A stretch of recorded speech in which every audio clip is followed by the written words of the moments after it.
A Esso já foi uma gigante do passado. Aqui, ó, no ano 2001, ela era simplesmente a maior empresa do mundo. A Esso era a maior empresa da Bolsa Americana, a maior empresa de produção de petróleo e a maior empresa do mundo. E hoje ela é uma fração do que é a Microsoft, ou da Apple, que são as duas maiores empresas do mundo. Tem uma notícia, tanto a Apple quanto a Microsoft tem um valor de mercado aí acima de 2 trilhões de dólares, quase 2 trilhões e meio. E a Esso ficou para trás. Hoje ela é uma empresa que ela é um décimo disso. Ela reportou resultados essa semana. O resultado vieram bons. Ela teve o maior lucro que ela, desde muito tempo, desde aí dos últimos 5, 6 anos. Mas a sua receita veio abaixo do esperado. Ela teve um lucro de $1,58 por ação nesse período. A expectativa era 1,56, mas a receita total veio 7,37 bilhões, enquanto a expectativa era de 76,34 bilhões. E aí eu quero mostrar para vocês o que aconteceu com a Esso desde 2001, quando ela era a maior empresa do mundo, até hoje. E como que a gente pode ver e analisar qual que é o futuro de uma empresa, ou o que está acontecendo com ela, e por que é tão importante estar analisando trimestre após trimestre o resultado, a lucratividade, o endividamento, para saber se a empresa está avançando ou não. Mesmo se ela estiver barato em termos de preço sobre lucro, ou mesmo se ela pagar um bom dividendo, isso é importante para você fazer o teu screening, para você analisar em qual empresa investir, mas também é importante saber o que está acontecendo lá dentro, para você estar sabendo qual que é o futuro, como que a empresa está avançando. É como se você estivesse abrindo o capô do carro e vendo todas as operações, o que está indo bem e o que não está. Então a Esso ela teve um resultado interessante, mas aqui eu queria mostrar um pouco mais a fundo. Ó. Ela reagiu positivamente depois do anúncio, mas eu queria te mostrar o que aconteceu com a Esso, onde ela está hoje e o que aconteceu com ela nos últimos anos. A Esso hoje, a ExxonMobil, que é a empresa mãe, ela está sendo negociada a $64,56. Ela é uma empresa que ela tem um valor de mercado de 274 bilhões de dólares. E aqui, mostrando o preço sobre lucro dos últimos 12 meses, ela tem um preço de lucro negativo, mas foi por causa do prejuízo que ela teve aí o ano passado, na época que o barril do petróleo desabou. Foi a época que estava todo mundo preso em casa. Ninguém estava saindo de carro e o preço do petróleo caiu a valores mínimos aí, chegou a cair no pior momento da crise a em torno de $20 o barril. E o ano passado ele estava sendo negociado a um preço que era impossível de uma empresa produtora a ter lucro. E hoje ele já subiu, ele estava sendo negociado antes de começar essa live em torno de $80. Então, se você analisar se o lucro de 1,58 que ela teve ao preço de $64 por ação, $165 por ação, você vai ver que ela tem um preço sobre lucro de em torno de 10, baseado só nesse último trimestre. O que é uma ação extremamente barata. É difícil achar uma ação com boas perspectivas sendo negociada na Bolsa Americana a 10 vezes o seu lucro. Isso é muito barato, perto da média do mercado. Hoje a média do S&P 500 está em torno de 20, 20,5, 21, dependendo do dia, dependendo da cotação.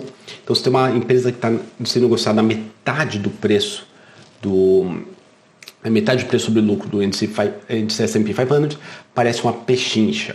Só que aí você tem que entender um pouco quais são as perspectivas e por que o mercado está negociando tão barato. O mercado norte-americano ele é extremamente eficiente, então se uma empresa está tão barata, deve ter alguma coisa errada, como eu vou te mostrar mais para frente.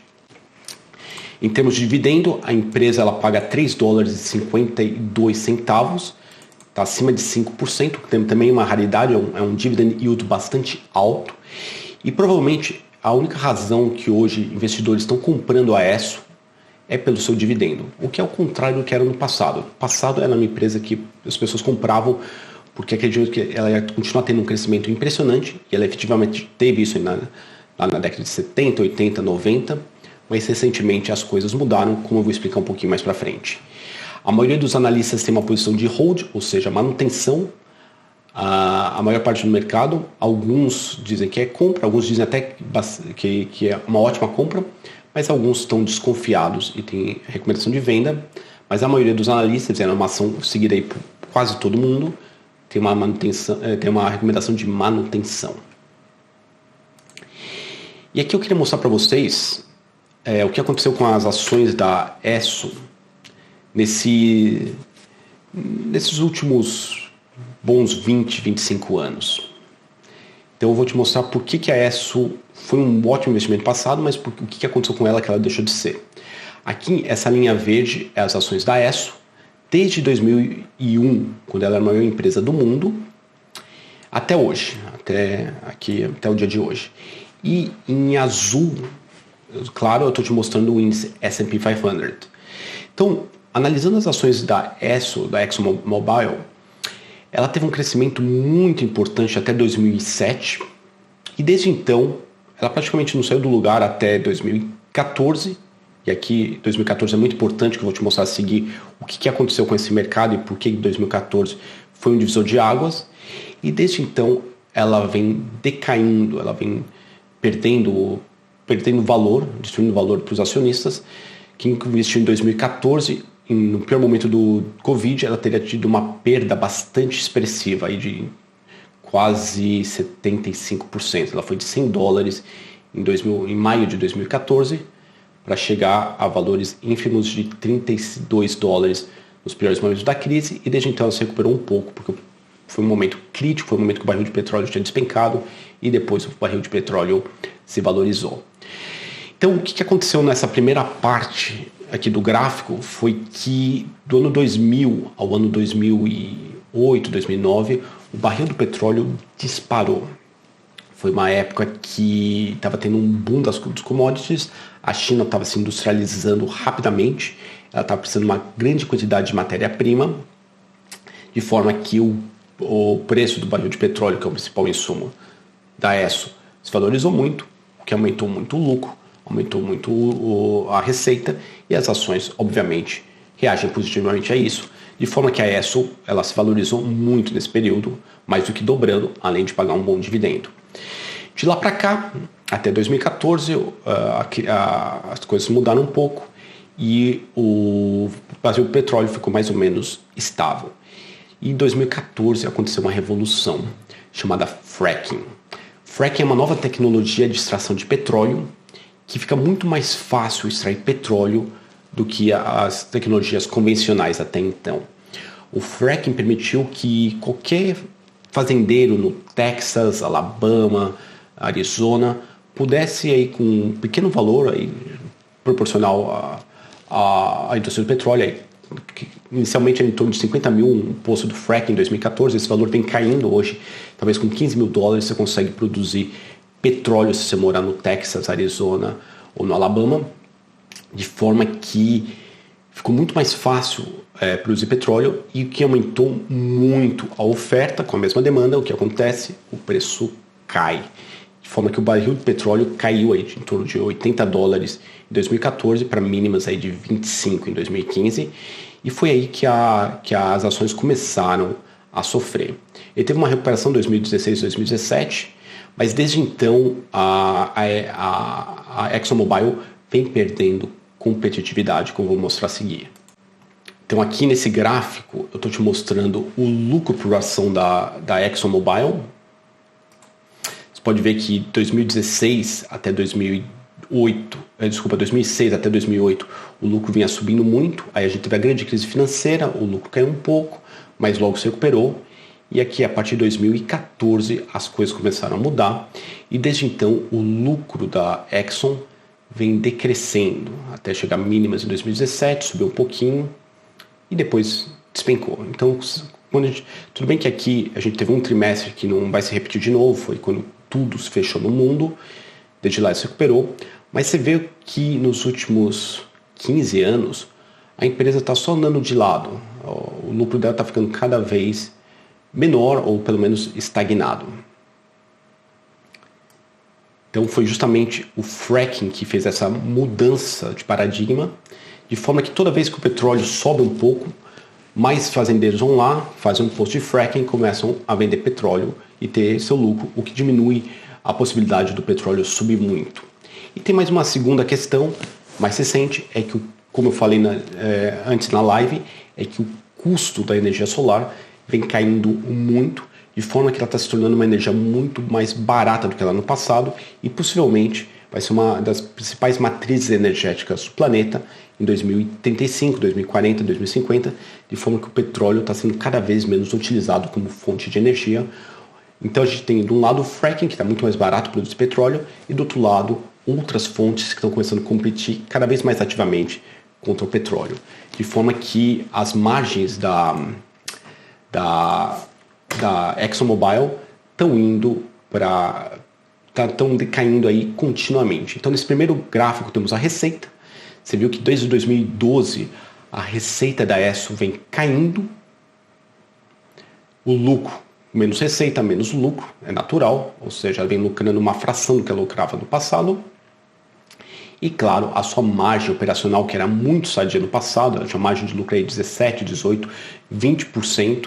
Essa margem, desde 2014, vem caindo constantemente. Aí 13%, 12%, caiu para 5%, 4%, chegou a mínimas de 3%, subiu um pouquinho, aí chegar em torno de 7%, 8%, 10%, e depois veio caindo trimestre após trimestre, chegando aí a mínimas históricas, de forma que a lucratividade dela e o potencial de reinvestimento vem se tornando cada vez menor. Então aqui eu queria mostrar para vocês o que aconteceu com o preço do barril do petróleo nesse período. Então aqui eu estou mostrando para vocês o preço do barril do petróleo desde 2000 até hoje. Então tivemos uma disparada na primeira parte dos anos 2000, aí de 2000 a 2007, 2008, justamente como eu te falei, foi o boom das commodities, foi a China precisando de matéria-prima adoidado, o que jogou o preço do barril do petróleo a uma máxima de $135 por barril. Veio a crise financeira, que é normal, o preço do barril do petróleo é altamente volátil, ele despencou, mas logo ele voltou para patamares elevados, em torno de 80, 90, $95, o que faz que as empresas produtoras ainda tenham uma lucratividade boa. E desde 2014, aqui como estou mostrando para vocês, com a tecnologia do fracking, ele jogou o preço do barril lá para baixo, aí chegando a mínimas de torno de 26, $25. Depois recuperou um pouco, mas nunca mais voltou o que era no passado. Eu moro no Canadá, eu lembro muito bem quando eu cheguei aqui em 2010, eu pagava em torno de 1,3, 1,4 por litro de gasolina, e hoje, eu abasteci meu carro hoje de manhã, eu paguei 1,43. Então, nesses últimos 10 anos, apesar da inflação, aqui que não seja muito elevada, mas existente, eu pago hoje comparativamente menos do que eu pagava há 10 anos. E teve momentos que eu estava pagando menos de $1 o barril. Então, para quem está no Brasil, tem uma percepção que a gasolina está muito cara, e isso é mais por uma questão da inflação no Brasil, e pelo real está valendo cada vez menos, mas o resto do mundo está pagando cada vez mais barato pela litro da gasolina ou pelo diesel, ou seja lá qual combustível, de forma que a lucratividade das empresas do petróleo vem caindo muito. Continuando aqui com a Esso. A Esso é uma ação que ela está sendo negociada barata há muito tempo, aqui medida pelo preço sobre lucro. Ela já está o preço sobre lucro aí em alguns momentos abaixo de 10, em torno de 7, 7,5, 8. Em 2015, você vê isso aqui aumentando, mas não é porque o seu lucro caiu, como aqui a gente está vendo, o lucro caiu, então não foi nem pelo uma melhoria das expectativas, foi que realmente que ela teve uma queda no lucro, esse lucro voltou a subir um pouquinho e a gente viu o preço sobre lucro caindo. Parte disso também foi as ações que despencaram acompanhando essa queda do lucro. E o lucro daqui desse pico ele aumentou um pouco, mas as ações também caíram, jogando de volta ela para um preço sobre lucro aí razoavelmente baixo. Então a Esso é uma ação barata, é uma ação que o mercado quer um desconto para investir nela, e provavelmente o mercado está investindo muito mais pelos dividendos do que pelas perspectivas futuras. Isso, para quem é um investidor que segue o value investing, um investidor de valor, que ele quer comprar ações baratas, ele pode muitas vezes se apaixonar por uma ação como essa, porque ele vai acreditar que a Esso é uma ação que está barata, ela paga mais de 5% de dividendo em dólar. Pode passar, legal, eu adoraria receber 5% de dividendos, e é uma ação muito barata, ela tem um preço sobre lucro aí, como eu te falei, abaixo de 10, se você considerar esse último lucro dela, e ela sempre foi negociada em torno de 7, 8. Então, se as coisas mudarem, você vai fazer muito dinheiro, você vai ter um lucro muito interessante, porque se o barril do petróleo começar a disparar e chegar a $200 o barril, essa é uma ação que ela vai dobrar, triplicar, quadruplicar.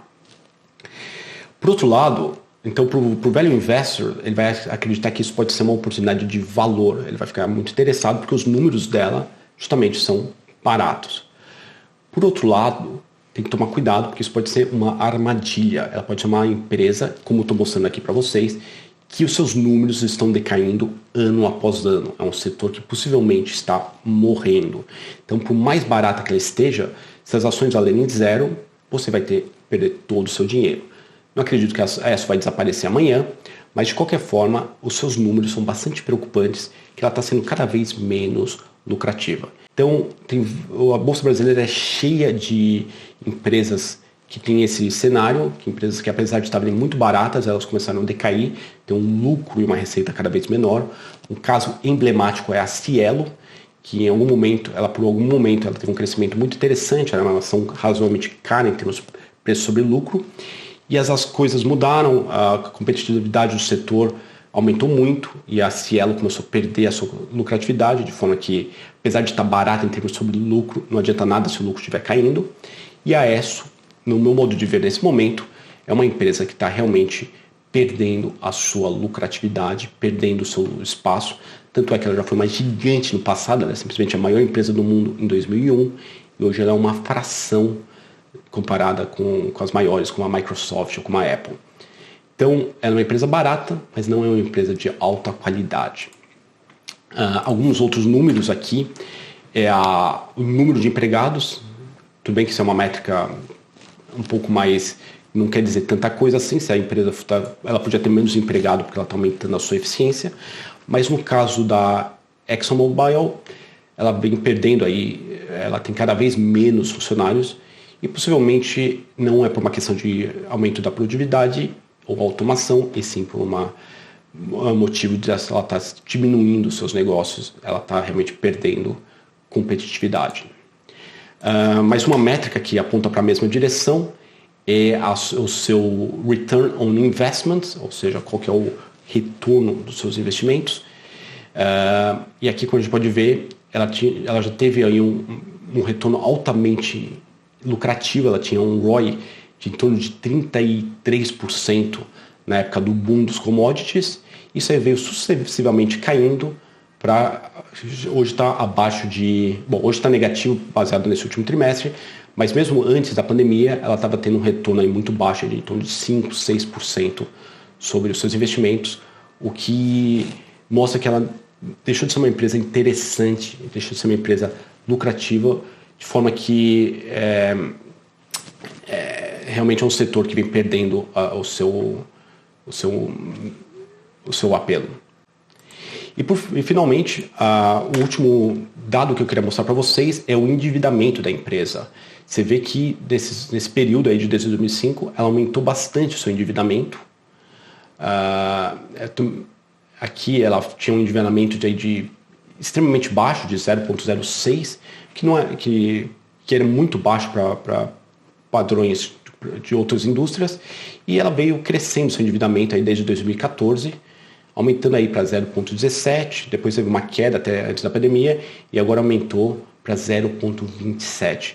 Não é preocupante, é relativamente baixo comparado com outros setores, eu acho que ela tem uma capacidade de pagamento ainda bastante interessante, mas de qualquer forma a trajetória não é muito sadia, porque é uma empresa que está cada vez se endividando mais e cada vez lucrando menos.